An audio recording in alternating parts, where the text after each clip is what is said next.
नमस्कार, संविधान टाइम्समध्ये आपले स्वागत आहे। नागपूर ते तुळजापूर मार्गावरील फूल ढसळल्यामुळे एका व्यक्ती अडकल्याची सीसीटीव्हीच्या माध्यमातून समोर आलेली बातमी। महाराष्ट्र नवनिर्माण सेना आता आक्रमक झालेली आहे। पाहूयात आपण नांदेडच्या विशेष घडामोडी। मी सुभाष भंडारे, महाराष्ट्र नवनिर्माण सेनेचे जिल्हा सचिव नांदेड। सन्माननीय जिल्हाध्यक्ष माउंटेसिंग जागीरदार यांच्या मार्गदर्शनाखाली आम्ही आज इथे आलो। सकाळी 9:30 वाजता हा पुलाचा काही भाग पडला। सध्याही काम चालूच आहे। भाग पडल्याच्या नंतर 2 विद्यार्थिनी होत्या, त्यांच्या अंगावर पडलं। प्रशासनाचा हा एवढा भ्रष्टाचार हा सर्वांसमोर आज जनतेसमोर आला। यामध्ये जे मिनिस्टर आहेत सन्माननीय गडकरी साहेब, हे या बांधकामाकडे लक्ष न देता पेट्रोलचा भाव, पेट्रोलमध्ये काय मिक्स करायचं याच्या बाबतीमध्ये चर्चा करतात। त्याच्यानंतर सिमेंटच्या बाबतीत चर्चा करतात। या जागेमध्ये जे काम चालू आहे त्याच्यामध्ये सिमेंटचं एक कण देखील त्यांनी तिथे मिक्स केलेलं नाही। हा केटी कन्स्ट्रक्शन जी काम करते यागायचं त्यांनी निव्वळ पूर्ण भ्रष्टाचार केलेला आहे।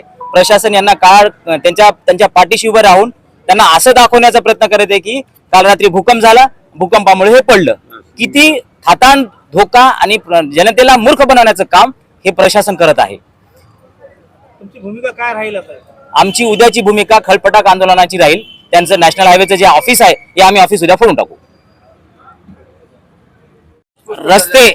रस्ते हे दाखवण्यासाठी विकास नाही येतो की जनतेला वाटतं की एवढे रस्ते तयार केले म्हणजे विकास केला।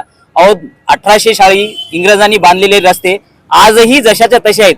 नांदेडचा जर विचार केला तर आपला जुना पुलाचा जो भाग आहे तो आजही तसाच आहे। तो निजामकालीन बांधलेला असताना देखील तर तेव्हा तर कोणत्याच उपाययोजना किंवा एवढ्या सुखसोयी देखील नव्हत्या।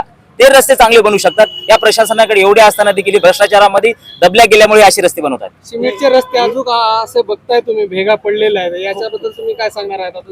एकाच महिन्यामध्ये 2 महिन्यामध्ये असे भेगा पडतात, त्याच्याबद्दल तुम्ही काय सांगणार? नॅशनल हायवे लिंक जे पुण्याचं आहे त्याला बनवून 1 महिना झाला नव्हता, ते देखील पडलं।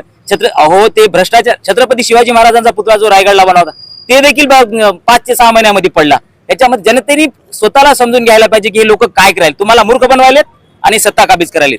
याच्यामध्ये अधिकारी जबाबदार आहे की काय नेते मंडळी जबाबदार आहे? याच्यात अधिकारी जेवढे जबाबदार आहेत तेवढेच नेते मंडळी जबाबदार आहेत। नेते जर भ्रष्टाचार करणार नाही तर अधिकारी कशाला करेल? नेत्याचा दबावच नाही त्यांच्यामध्ये त्या अधिकाऱ्यावर। घटनाबद्दल कधी इंजर्ड झालं का? कधी काय सिरियस? 2 मुली काहीतरी इंजर्ड झालेल्या आहेत। आम्ही त्यांची आता विचारपूस करतोय। त्याच्यानंतर म्हणल्यासारखं उद्याचं आंदोलन आम्ही 100% करणार। या सर्व अशा ब्रिजची चौकशी व्हावी असं आपल्याला वाटतंय का?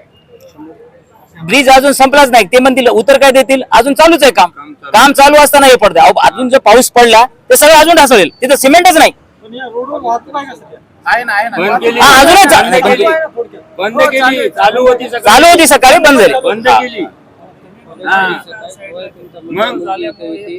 आम्ही नाही म्हणत आम्ही असं म्हणतोय की प्रशासन म्हणू शकेल की रात्री 1:30 वाजता भूकंप झाला आणि 9:30 वाजता पडलं। हो, मग हे मूर्ख बनवण्याचं आहे ना। सहज मूर्ख बनवतील ते या हिशोबाने। हे असं करू शकतात, म्हणूही शकतात। ठीक, धन्यवाद।